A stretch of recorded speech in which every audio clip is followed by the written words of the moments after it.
Welcome to episode 55 of the Rise Fitness and Nutrition Podcast. I am your host, Carlo.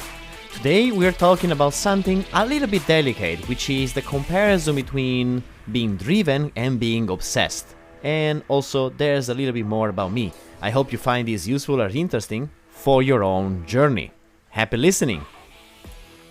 Well, I'm not perfect. I never said I was, and I'll probably never be. But that's a human condition. We are not perfect, but we do have perfect ideals to aim to. And that is what actually drives us forward. But there's a very thin line between being driven and being obsessed. Because when you are driven, you aim for something, and every action you do aims towards that goal. Now, the way you're going to reach that depends on many factors, but one thing is sure: if you did everything you could and you have no regrets about everything you've done, whichever the result will reach will be a success, because even if it is not 100% of what you were expecting, you had an enormous progress. Take me for example. Last year I wanted to reach hip thrusting 3 times my body weight, so somewhat around 220 kilos. And I didn't reach that. So I was a little bummed. So, well, that sucks because I really wanted to reach that. But on the other hand, when I stopped and looked back at all the progress I did, I realized that, yeah, sure, I didn't hit the hip thrust goal I had in mind. But in the process to do so, I have reached many other amazing strength goals that I didn't think I could reach within the same year. Lifetime record in leg press, 2 times my body weight at lifting, and many others that I thought were absolutely far away from my reach. And there you have it. I focused on one single thing, I did whichever I could, or almost, and there you go. I have reached so many other things in the meantime. So, true, I didn't reach the hip thrust goal I had in mind, but I became a lot stronger in the process. So this is not a failure. Maybe it's a failure because I didn't reach the specific number, but all the other improvements that I had were absolutely a bless. So this to me sounds like being driven. You aim towards something, and by the time you get there, you brought along so many other things for your travel. And that is an amazing progress that most of us do not see because we only see our goal. And that's where it comes the obsession part. Being obsessed over something leads to a path of dissatisfaction. And to the point when you're like, well then screw it. I didn't reach my goal, so whatever. I'm gonna let it go and I'm just gonna let everything go. Which is actually a big no-no. Because if you only stop 1 second and look back at all the progress you have made, you'll be mind blown. But also, every social network that we have only shows us the very tip of the iceberg. Not even the part above the water, just the very, very, very tip, the very highest part of the iceberg. And we have no idea what's below that. We only saw a picture, we only see a video, we only see a before and after or a transformation video, but we do not actually know all the struggles and the challenges that the people that posted the picture, the video, that whatever it is, had to face to reach where they were in that specific moment. And that's difficult to understand because not seeing that makes it non-existent. But the truth is that behind every of those posts, there's an enormous battle. And the people that eventually made it there didn't give up. And I know that this sounds like rhetorical sentences or quotes you find on Instagram with a picture of an amazing background. But the point is, whatever you choose it for yourself. Who cares who is there to witness your change? Who cares? Because ultimately, whatever you do it for yourself. And I know, again, this sounds like, oh yeah, whatever, this is like a fortune cookie sentence, but that's the truth. Change is ultimately for you, whichever goal you choose. If you're aiming to lose fat, that do it for you. If it is for your health, for your satisfaction, then do it for yourself. You don't have to display anything to anyone. And as you might think that it doesn't look like I've been to any type of struggle, well, let me tell you a little bit more about me so you can understand where I'm coming from, at least. When I moved to Japan, I was practicing martial arts between 4 to 6 times a week. And I couldn't really properly rest because of my schedule. And that's one thing.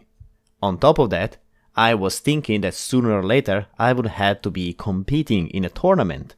Therefore, as I was scared, because fighting is freaking scary, I was terrified at the idea of being too heavy and that I had to compete in a heavier weight class with people much stronger than me and much heavier than me, and therefore potentially threatening for my health, my safety, the health of my own body, and the risk of getting injured. I was terrified, to say the least. And even when I think about it now, my heart starts going faster and my hands get cold. That is the extent of anxiety and quote-unquote fear that I had when I had to think about approaching a tournament and fighting with people bigger, stronger, faster, and tougher than me. With that in mind, I became obsessed over my diet and over my weight. I would weigh myself 2 times a day, morning and evening, with a scale that would give me my body composition, muscle and fat. And I would literally flip, if my weight would go up compared to the day before. Seriously, I would go out of my mind because I was terrified.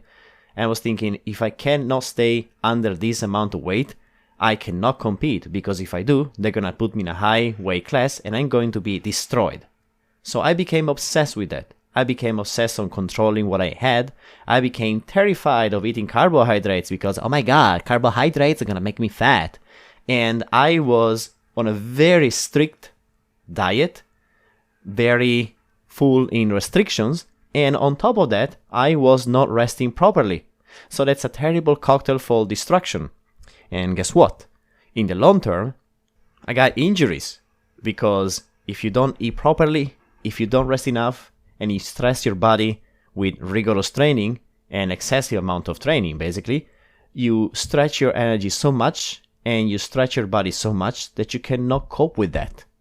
And after the nth injury, I had decided that I had enough.